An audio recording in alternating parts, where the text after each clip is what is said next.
दोस्तों, आपने बहुत से लोगों को कहते हुए सुना होगा कि हम पैसे तो बचाना चाहते हैं, लेकिन पैसे बच नहीं पाते। इसका क्या रीज़न है, क्या आप जानते हैं? इसके लिए भी हमारी बहुत छोटी-छोटी कुछ बातें हैं जिनका हमें ध्यान रखना चाहिए।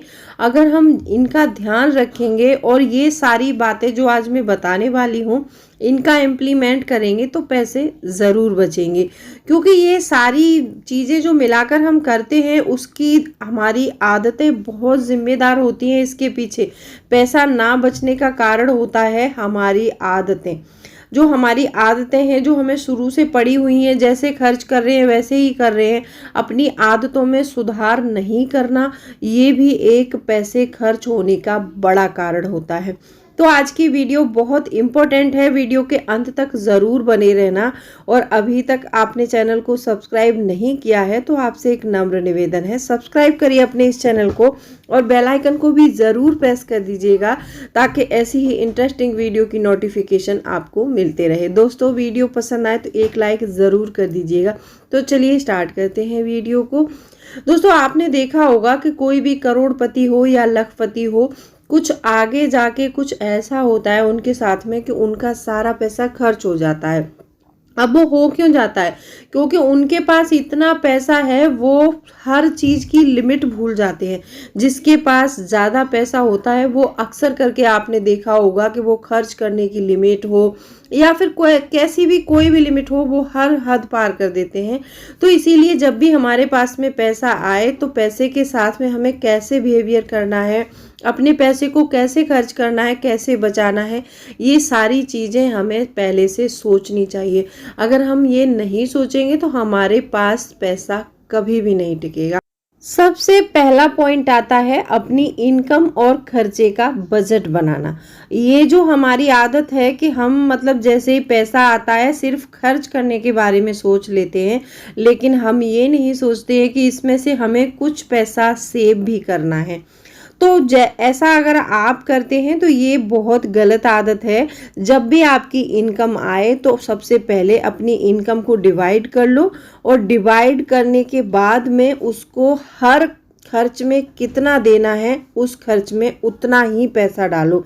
क्योंकि आपको अपने घर का बजट भी बनाना चाहिए। बजट से अगर हम चलते हैं तो हमारे सारे काम पूरे होते हैं और सेविंग भी होती है।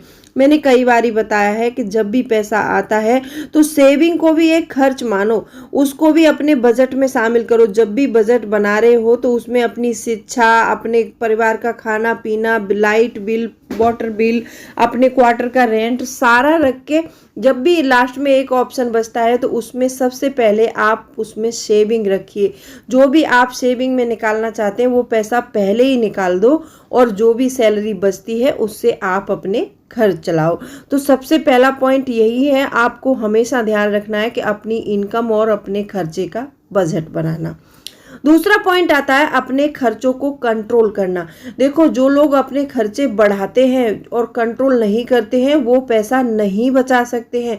पैसा मतलब कमाना बहुत सिंपल है। आदमी मेहनत करके पैसा तो कमा लेता है लेकिन थोड़ी सी मेहनत करके उसको बचा नहीं पाता है। आपने हमेशा एक कहावत सुनी होगी कि आज की सेविंग कल की कमाई बन सकती है। तो जब भी आप पैसे कमा के ला रहे हैं तो अपने खर्चों को कंट्रोल करना सीखो। जो लोग खर्चे कंट्रोल करते हैं वो पैसे ज़रूर बचा लेते हैं। हाँ, हो सकता है लोग आप खर्चे कंट्रोल में करें तो घर में भी थोड़ी सी प्रॉब्लम आए, लोग आपको कंजूस कहें, लोग आपको कुछ भी बोल सकते हैं, उनकी बातों पर ध्यान नहीं देना है। आपको लगे कि ये मेरे घर में खर्च बेफिजूल हो रहा है तो उस खर्च को तुरंत कंट्रोल करो और आपका पैसा बचना शुरू जल्दी हो जाएगा।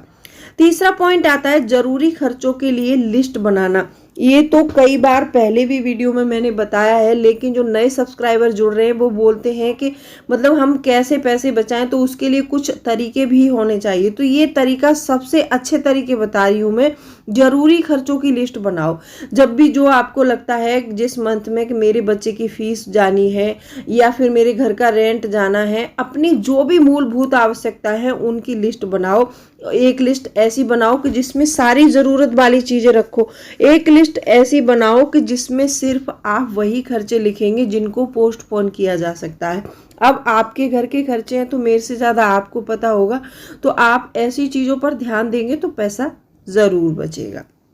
चौथा पॉइंट आता है अपने बजट के अनुसार खर्च करना। देखो बहुत से लोगों को मैंने देखा है कि मार्केट जाने के बाद वो अपना बजट भूल जाते हैं। उनको सामान 4,000 रुपये की शॉपिंग करनी है, फिर अगर उनको लगता है कि मुझे ये चीज़ चाहिए, शायद ये 1-2 महीने में इस चीज़ की ज़रूरत पड़ सकती है, वो क्या करते हैं दुकान वालों से उधार लेके आ जाते हैं। जब वो उधार लेके आएंगे तो अगले मंथ में जब भी पैसा आएगा आपको देना पड़ेगा, फिर आपके घर खर्च में कमी आएगी, फिर आप कोई नया कर्ज लेंगे, तो ऐसे कर्ज के ट्रैप में फंसता जाता है इंसान। तो जब भी आप कोई भी खर्च कर रहे हैं तो अपने बजट के अनुसार ही खर्च कीजिए। हाँ देखो बजट से ऐसा होता है 1,000-500 रुपये की बात अलग है, लेकिन 10,000-20,000 हमारे बजट से बाहर जा रहा है तो उस खर्च को वहीं पर रोक लो। शायद उसके लिए पहले बचत कर लो, बाद में उस खर्च को पूरा कर लो। तो अगर आप ऐसा करते हैं तो पैसा जरूर बचेगा। पांचवा पॉइंट आता है ऐसे खर्चों की लिस्ट बनाओ जिन्हें कम करके बचत की जा सकती है। आपके घर में ऐसे बहुत सारे खर्चे होंगे, उसकी एक लिस्ट अलग से बना लो कि जिनको हम कम कर दें तो शायद हमारी बचत हो सकती है। अब इन खर्चों में क्या क्या आ सकता है?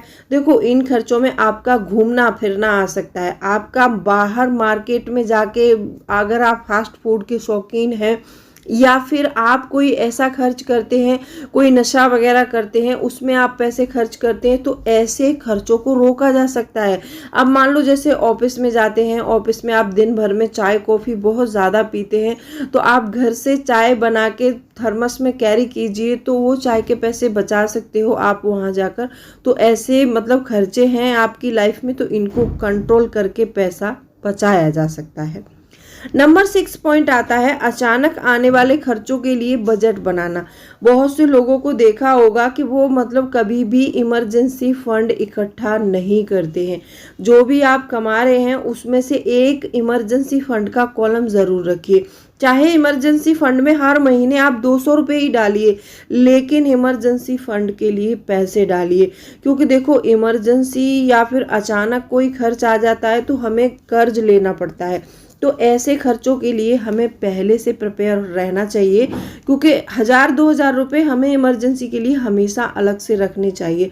अगर आप ऐसा करते हैं तो आने वाली समय में मुसीबत से भी बच सकते हैं और पैसे ज़रूर बचेंगे। क्योंकि जब भी इमरजेंसी आती है तो हम कर्ज लेते हैं, तो उस कर्ज पर हमें ब्याज देना पड़ता है। जब हम किसी को ब्याज देते हैं तो वो पैसा दिन व दिन ग्रो होता है और हमारे ऊपर बहुत सारा कर्जा हो जाता है। तो इसीलिए आपको इमरजेंसी खर्चों के लिए अलग से बजट तैयार ज़रूर करना चाहिए। नंबर 7 पॉइंट आता है अपनी बचत को सही जगह इन्वेस्ट करना। देखो अगर पैसे बचा रहे हैं आप और आप हर महीने 1,000 रुपये बचा रहे हैं और उस पैसे को आप गुल्लक में रखते जा रहे हैं या फिर किसी सेविंग अकाउंट में डाल रहे हैं, सेविंग अकाउंट में भी ज़्यादा ब्याज नहीं मिलता है, तो अपने पैसे को कहीं ऐसी जगह निवेश करिए कि जहाँ से आपको अच्छा रिटर्न मिले और आपका पैसा ग्रो हो। क्योंकि जो महंगाई दर होती है ना, ये महंगाई दर हर साल 6 से 7% की दर से बढ़ती है और आपका पैसा अगर सेविंग अकाउंट में पड़ा है या फिर घर में रखा है तो वो तो अपनी वैल्यू को कम कर रहा है। तो इसीलिए पैसे को सही जगह निवेश करिए। आप अगर निवेश के तरीके नहीं जानते हैं तो इंटरनेट पर आजकल बहुत सारे तरीके आ गए हैं, आप वहां से सीख सकते हैं और अपने पैसे को निवेश कर सकते हैं। नंबर 8 पॉइंट आता है छोटी छोटी शेविंग ज़रूर करें।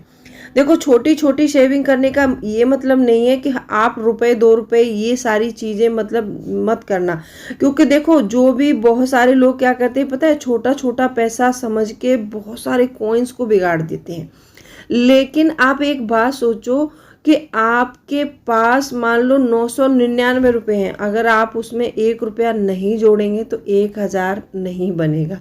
बहुत से लोग क्या करते हैं कि छोटे छोटे सेविंग के मौके ऐसे गवा देते हैं, वो सोचते समझते नहीं है कि यहाँ पर हमें पैसा बचाना था या फिर खर्च करना था, लेकिन उनको जो करना था वो कर देते हैं। तो जब भी आपको लगे कि यहाँ से मैं 2 रुपये भी बचा सकता हूँ तो वहाँ से 2 रुपये भी बचाइए, क्योंकि छोटी छोटी सेविंग का भी बहुत ज़्यादा महत्व होता है। छोटी सेविंग करने के लिए एक तरीका मैंने बताया है आपको, सेविंग चैलेंज। सेविंग चैलेंज एक ऐसी प्रक्रिया है जिसमें आप छोटा छोटा अमाउंट जमा करके बड़ा अमाउंट बना सकते हैं। हर दिन 10 रुपये जमा करो। आप 10 रुपये कोई बच्चा भी जमा कर सकता है, आप तो बड़े हो। हर दिन 10 रुपये जमा करो तो देखोगे आप मंथ के एंड में आपको 900 रुपये मिलेंगे। वो 900 रुपये आप कहीं भी किसी भी काम में लगा सकते हैं और बहुत छोटा पैसा।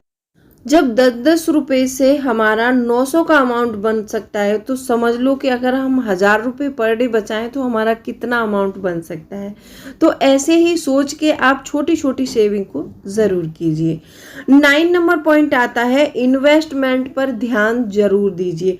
बहुत से लोग होते हैं कि इन्वेस्टमेंट पर ध्यान ही नहीं देते हैं। वो पैसे तो बचा रहे हैं, पैसे तो कमा रहे हैं, खर्च कर रहे हैं और बचा कर रख रहे हैं, और महीने में कोई भी खर्च आ गया तो वो पैसा अपना उसमें खर्च कर देते हैं। तो ऐसा नहीं करना है।